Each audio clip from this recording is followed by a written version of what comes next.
우리 하나님 말씀 보겠습니다. 하나님 말씀은 사무엘하 10장 1절에서 5절까지 말씀입니다. 사무엘하 10장 1절에서 5절까지 말씀.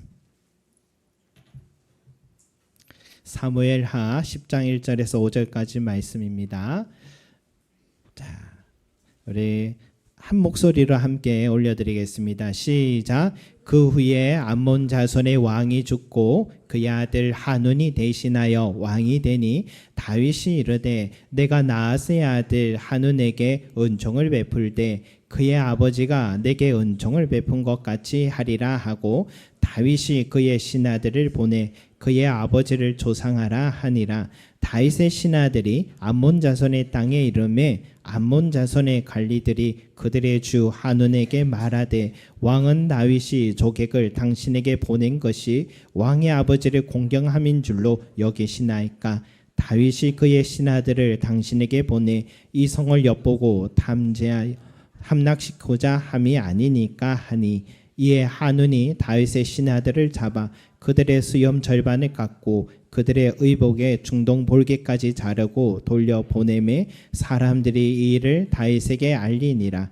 그 사람들이 크게 부끄러워하므로 왕이 그들을 맞이하러 보내 이르기를 너희는 수염이 자라기까지 여리고에서 머물다가 돌아오라 하니라. 아멘. 여러분, 우리가 알다시피 다윗이 정권을 잡은 후부터 이스라엘의 영토는 계속해서 확장되었다라고 했습니다. 우리 지도를 다시 한번 보시면은 본래 이스라엘의 땅은 요만했습니다. 남북이 합쳐도 요만했는데 다윗이 정복하고 그게 영향력을 미친 곳은 이렇게 큰 땅으로 북쪽은 유브라데스, 남쪽으로는 이집트의 나일강에 이르기까지 어마어마하게 다윗의 영향력은 확장되었고 이스라엘은 가장 태평성대한 그런 시대가 됐는데요. 그런데 이들 땅 중에는 싸워서 얻은 땅도 있고 또 서로 동맹을 맺은 관계들이 있습니다.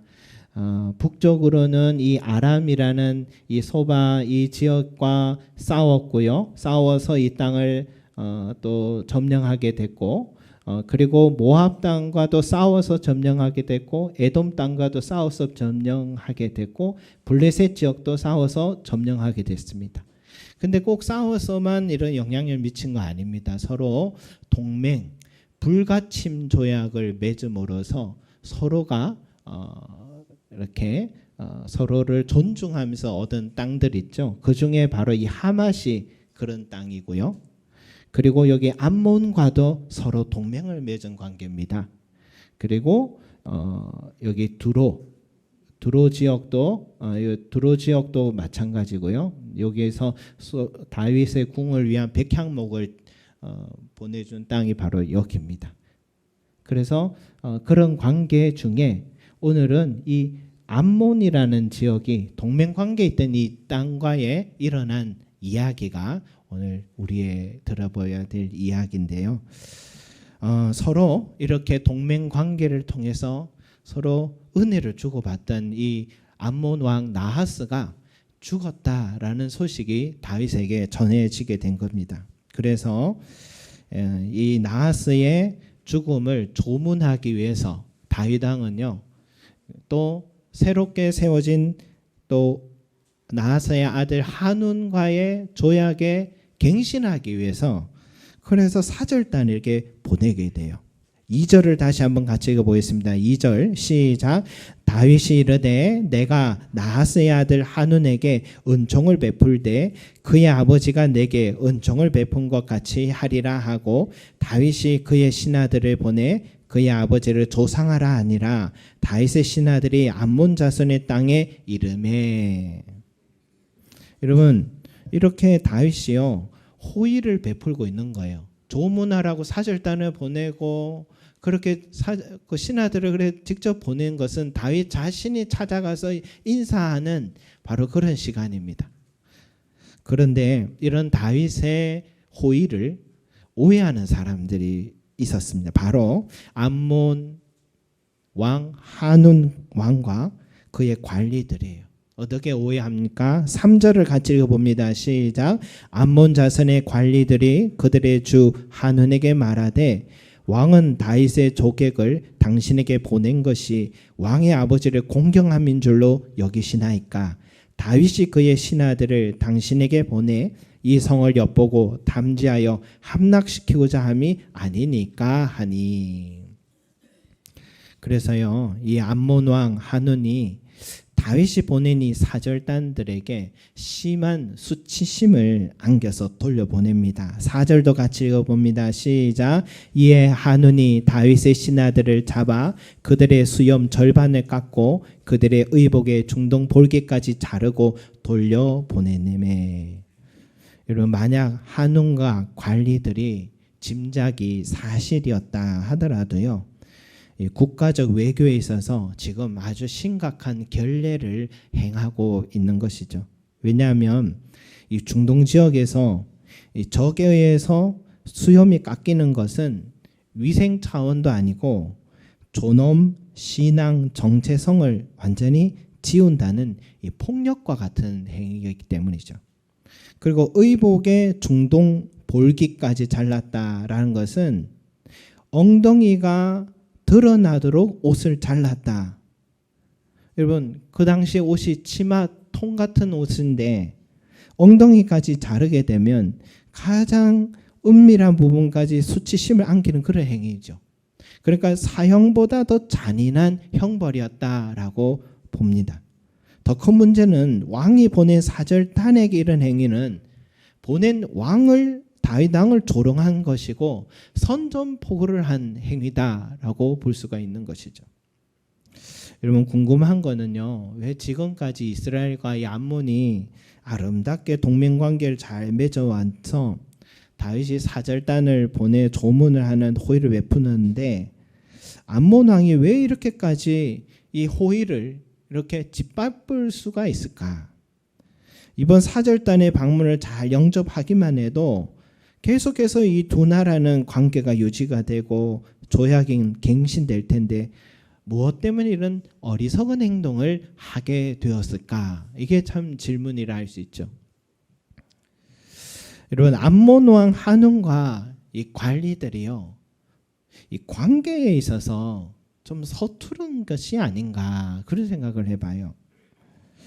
여러분, 사람이요, 과도한 일에 스트레스를 받거나 참 과도한 상황을 맞닥뜨리게 되면 누구나 이 자존감이 낮아질 때가 있잖아요.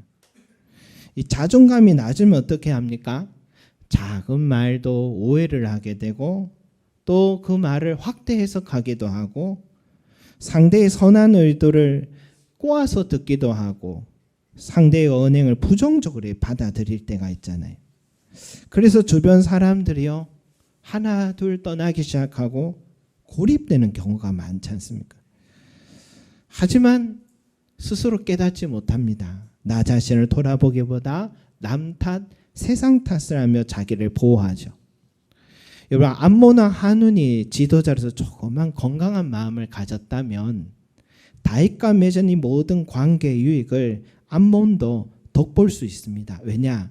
지금 다윗의 전성시대이기 때문에.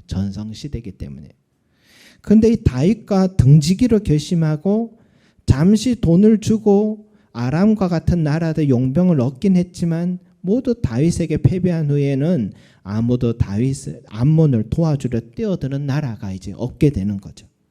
고립이 되는 겁니다. 그래서 19절 끝부분을 보면 다윗 다시는 암몬 자손을 돕지 아니하니라 하면서 고립된 암몬의 결말을 보게 되는 거죠. 성도 여러분, 우리는 이 한 해를 시작하면서요, 오늘 이 말씀을 통해서 암몬 왕 한운의 삶을 보면서 우리가 교훈을 삼아야 될 것 같아요. 그것은 뭐냐?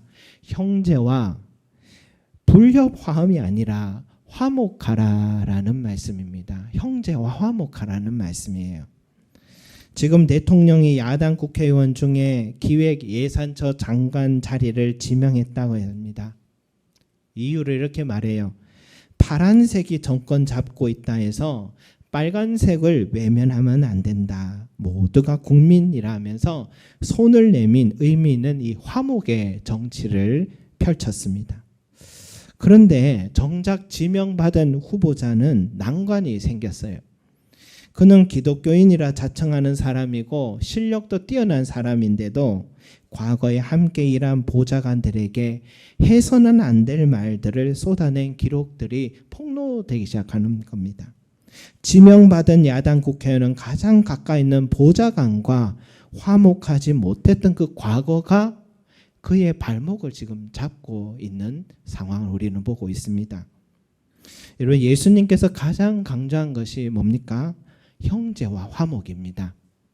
형제와 화목하게 지내는 것이 얼마나 중요하냐면 마태복음 5장 23, 24절에 보면 이렇게 말씀하세요. 그러므로 예물을 제단에 드리려다가 거기서 내 형제에게 원망 들을 만한 일이 있는 것이 생각나거든 예물을 제단 앞에 두고 먼저 가서 형제와 화목하고 그 후에 와서 예물을 드리라. 그렇게 말씀하셨어요.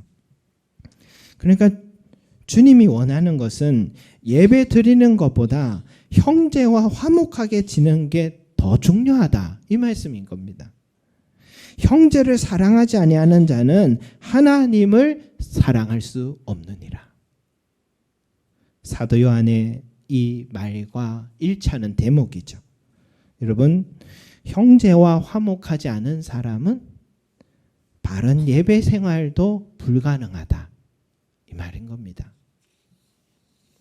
그러면 우리는 어떻게 형제와 화목한 관계를 지키며 하나님께 영광 돌릴 수 있을까?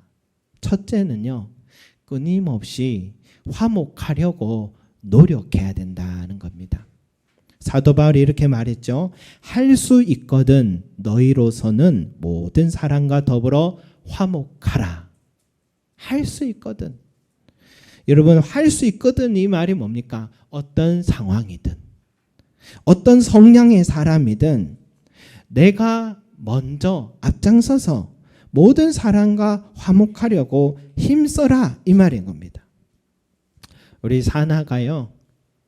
또 군생활을 이제 상병인데 이제 얼마 있으면 병장이랍니다. 얼마나 부러운 일입니까? 그렇게 군생활을 하면서 1년 정도 우리 군생활을 한 건데, 근데 군생활을 하면서 경험을 얘기하는데 이 지역 간에 출신 지역 간의 긴장과 다툼이 참 많답니다. 그래서 중간에 인천 사람인 자신이 이럴 때 어떻게 해야 될지 모르겠다면서 이렇게 고민을 토로하는 걸 들었습니다. 여러분, 교회에는요 출신이 참 다양하죠. 하지만 그리스도인은요 내가 어디 출신이든지 상대가 어디 출신이든지 서로 기질과 성향과 상관없이 할 수 있거든 모든 사람과 더불어 화목해야 됨을 믿으시기 바랍니다. 근데요 여러분, 모든 사람과 화목하게 지내는 것이 쉬운 일이 아닙니다. 이 말을 한 바울도요 이 관계에 얼마나 서투른 사람인지 몰라요. 예수 믿기 전에는 누가 시키는 것도 아닌데 이 불화를 일으키는데 늘 앞장섰던 사람이에요. 스데반 집사 사형 집행에 앞장서서 죄를 지었지요. 예수 믿는 사람을 곳곳마다 굳이 시키지도 않는데 찾아내서 옥에도 가두고 형벌을 가하는 등 가는 곳마다 불화를 일으켰던 사람이 사도 바울 자신이었어요. 그런 자기를 돌아보면서 나는 죄인 중에 괴수였다. 그렇게 말하는 이유가 여기 있죠. 그가 예수 믿은 후에는 좀 변화됐느냐? 예수 믿어도 또 기질은 갑자기 안 바뀌잖아요. 2차 전도 여행을 앞두고 마가를 데려가느냐 마느냐 때문에 그 성품 좋은 바나바와 심하게 다투고 갈라선 일이 있죠. 여러분, 바나바 이 사람과 싸웠다면 이 바울에게 문제 있는 겁니다. 너무 착한 사람이거든요. 그랬던 바울이요 인생의 하나님을 더 깊이 알아가고 인생의 여정을 통해 깨달은 후에 그의 생의 마지막에 바울이 이런 말을 했어요.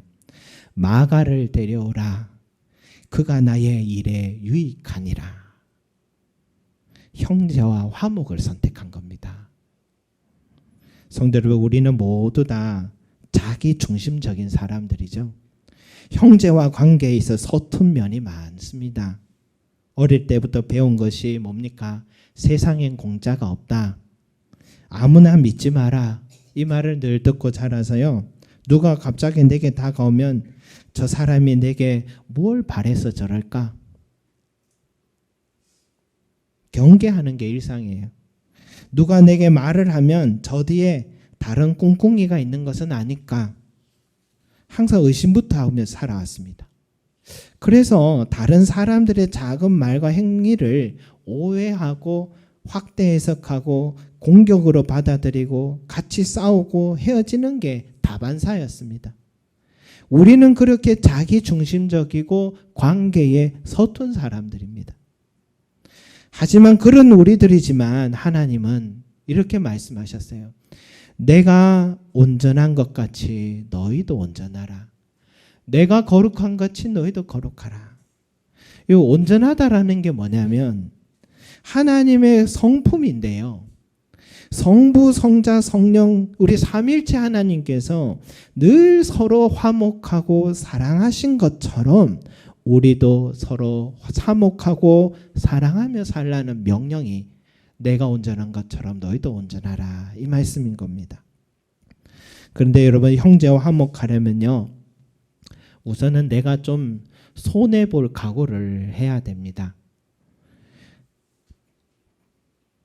한번 밥을 사면 갚는 사람이 있는 반면에 늘 얻어먹는 것이 습관인 사람들도 있겠죠. 여러분 그런 사람과 화목하려면요. 늘 내가 밥을 좀 더 사야 합니다. 그런 손해를 볼 수 있습니다. 하지만 성경에서는 이걸 손해라고 하지 않습니다. 이 소자 중에 하나에게 냉수 한 그릇이라도 주는 자는 결단코 상을 잃지 아니하리라 말씀하셨거든요. 저는 중학교 1학년 때 주일학교 교사 선생님께서 항상 우리 중고등부 아이들을 예배 마치면 그 여러 명의 아이들 몇 명이든 상관없이 시장에 데려가서 떡볶이와 튀김을 사주면서 맛있게 먹고 있고 웃고 있는 우리들을 보면서 흐뭇하게 웃고 계신 그 선생님의 얼굴이 아직도 기억이 납니다. 어린 시절 저에게도 기억나는데 하늘에 계신 아버지께는 얼마나 다 기록되어 있겠습니까? 여러분 우리 그리스도인들에게는요. 이런 섬김이 하늘에 쌓는 것이고 하나님께서 갚아주신다는 약속의 말씀을 소유하고 갖고 있는 자들입니다. 그래서 하나님의 약속을 믿는 사람들은요. 내가 좀 더 손해를 봐도 그 사람은 몰라줘도 하나님은 기억하시고 하나님 마치 자신에게 대접한 것처럼 여기시고 내 삶을 축복하시고 더 많이 갚아주신다는 믿음으로 살게 되는 것입니다. 그런 사람만이 모든 사람과 더불어 화목하라는 말씀을 행하는 것입니다. 두 번째, 형제와 화목하려면요, 이 분별하는 지혜가 필요합니다. 만약 암몬과 한온이 처음부터 관리들의 말을 잘 분별하는 지혜가 있었더라면 다윗의 사절단들에게 그런 행동 안 했을 겁니다. 이와 비슷한 일이 또 있죠. 솔로몬의 아들 르호보암 왕이 이제 왕이 되니까 각 지파 장로들이 찾아와서 이제 왕이여 백성들의 고역을 좀 줄여주십시오라고 부탁을 했거든요. 왜냐하면 아버지 솔로몬 때 궁을 짓고 성전 짓는데 20년 동안 얼마나 많은 노동력이 필요해서 백성들의 고역을 했겠습니까?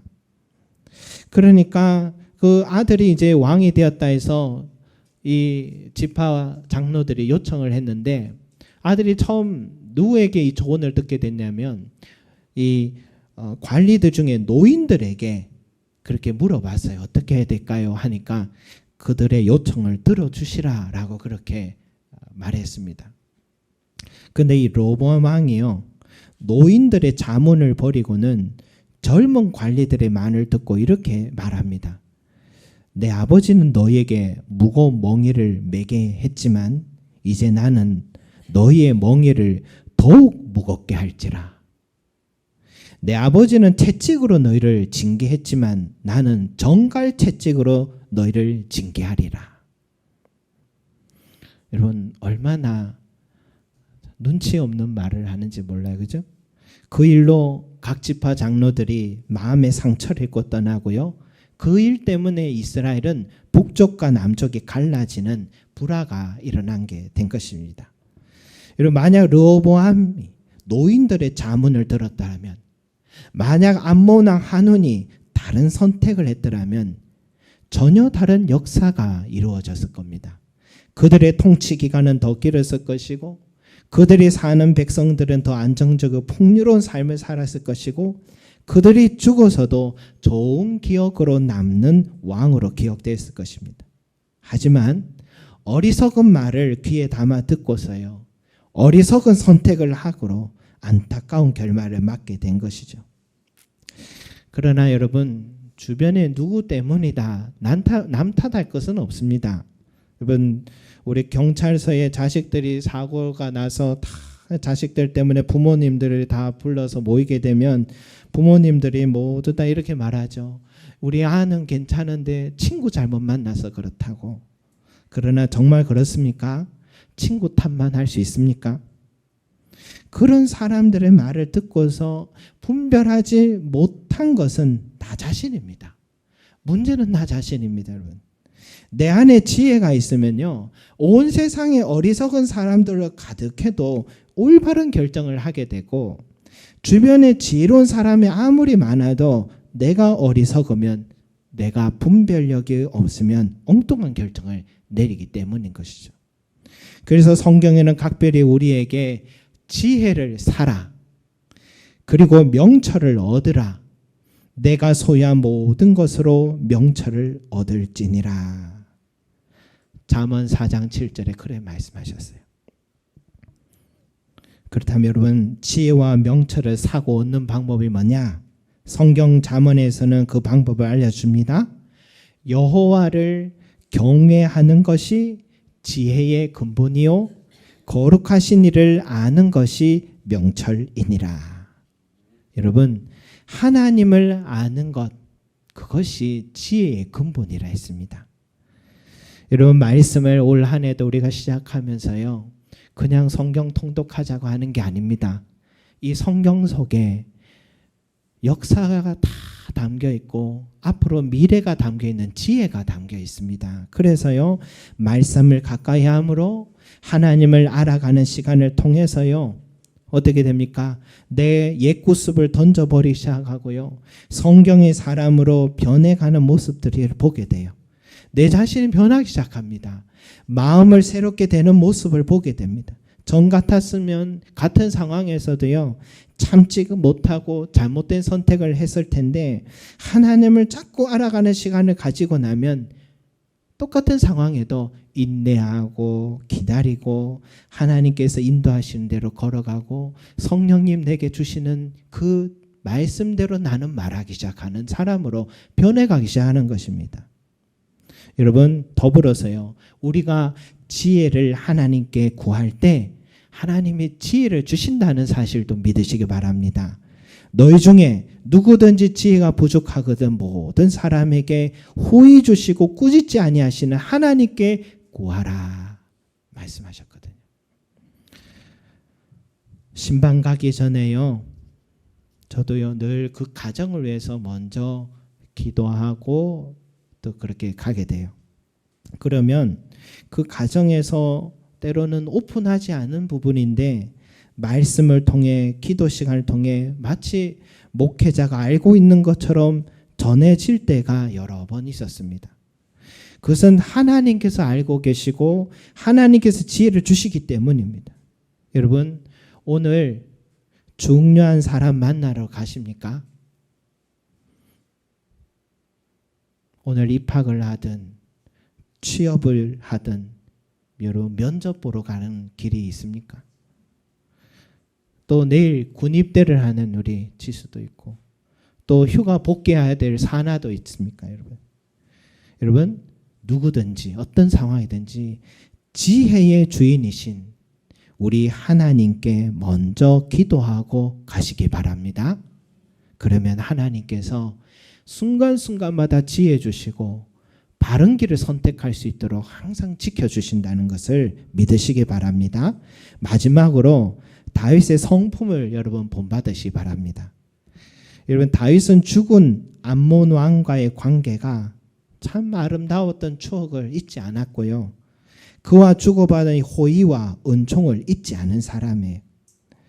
여러분, 은혜를 기억하는 것이 형제와 화목하는 길입니다. 여러분, 우리는 상대 사람들의 관계를 맺으며 살아갈 때에 10번 잘하고 한 번 실수하면 다시는 안 보고 그 사람과 관계를 끊으려는 경향이 있죠. 이거는 너무 어리석은 일입니다. 한 번 실수하고 9번이나 내게 잘했다면 그 관계는 절대로 끊어서는 안 되는 소중한 관계입니다. 다윗을 한번 보세요. 자기에게 한 번 잘해주고 9번이나 자기에게 큰 실수를 저지른 사울왕을 끝까지 용서하고 그의 후손에게 은혜를 베풀었다는 것을 우리는 기억해야 합니다. 하나님의 사람은 이 다윗의 성품을 본받아야 돼요. 우리도 관계를 맺으면서요, 한 번이라도 내게 은혜를 베푼 사람이 있다면 그가 내게 저지른 실수가 있어도 다윗처럼 좋은 걸 기억하고 손을 내밀 수 있는 그런 자가 되기를 소망합니다. 여러분, 이게 뭡니까? 할 수 있거든 모든 사람과 화목하라는 말씀을 행하는 삶인 것입니다. 더불어서요, 다윗의 가치관 중에 배워야 될 것은 일보다는 사람입니다. 암몬 왕 한운에게 수치당하고 돌아온 신하들이 온다는 소식을 들은 후에 그가 제일 먼저 한 것은 수치심 속에 돌아오는 신하들을 위해 사람을 보냈다는 겁니다. 왜냐? 수염이 깎인 상태로 벌거벗은 몸으로 돌아오는 그 길이 얼마나 사람들의 조롱을 당하는 고통의 시간이었겠습니까? 그래서 사람을 먼저 보내서 그들의 허물을 덮어준 겁니다. 그들의 상처를 덮어주는 겁니다. 그리고 그들의 마음이 회복되기까지 기다려주고 보호해주는 것이 이 다윗에게는 더 급한 일이었습니다. 5절 끝부분을 보십시오. 이르기를 너희는 수염이 자라기까지 여리고에서 머물다가 돌아오라 하니라. 여러분, 여리고는 이 암몬에서 요단강 건너자마자 바로 있는 그 첫 성이 여리고니까 다윗 왕이 미리 사람을 보내서 바로 거기서부터 회복될 수 있는 시간을 벌게 해준 거죠. 배려의 마음이에요. 암몬 왕 한운이 한 짓을 듣고는 다윗 왕이 보통 왕 같았으면 내게 모욕감을 주었어 하면서 열받아 가지고 아무것도 눈에 보이지 않는 그때에 다윗은 자신 때문에 수치심 당한 그 아래 사람들의 마음을 헤아리고 그들을 배려한 말과 조치를 취해줬다는 겁니다. 사랑하는 성도 여러분, 형제와 화목한 자가 되기 위해서 우리에게 가장 필요한 것은 상대의 입장과 형평과 마음을 헤아려주는 마음이 필요합니다. 어느 교회 목사님은요, 항상 이렇게 강조한다고 하세요. 당회를 하거나 재직회를 할 때마다 항상 얘기하는 게 이거예요. 우리 교회가 너무 일을 잘하려고 하지 맙시다. 너무 일을 잘하려고 하지 맙시다. 대부분요, 문제가 어디서 나느냐, 잘하려고 할 때 일어나는 거예요. 일을 잘하려고 하다가 사람에 대한 배려가 부족해서 상처를 주고받을 때가 많기 때문에 여기에 지혜가 있습니다. 다윗도요, 일을 목표로 했다면 당장 군사를 꾸리고 싸우러 나갈 수도 있겠지만 그보다 먼저 해야 할 것은 수치심과 상처를 입은 신하들의 마음을 위로하고 싸매어주는 것이 우선이었던 것이죠. 다윗이 상처받은 신하들을 위해서 너희는 수염이 자라기까지 여리고에서 머물다가 돌아오라 했던 그 마음이 저와 여러분의 마음이 되어서 우리 교회가 이 한 해를 걸어갈 때에 항상 형제와 화목하라. 할 수만 있으면 모든 이들과 화목하라 라는 이 하나님의 뜻을 행하는 그런 복된 교회가 또 복된 교회로 세워지는 저와 여러분이 되시기를 간절히 소망합니다. 기도드리겠습니다. 사랑과 은혜가 풍성하신 우리 아버지 하나님, 다윗이 참 상처 입었던 그 신하들을 위하여서 먼저 사람을 보내고 여리고에서 머물고 수염이 자라기까지 머물다가 돌아오라라고 했던 것처럼 늘 형제들의 마음을 헤아리고 살폈던 그 다윗의 신앙과 삶을 우리도 본받기를 간절히 소망합니다.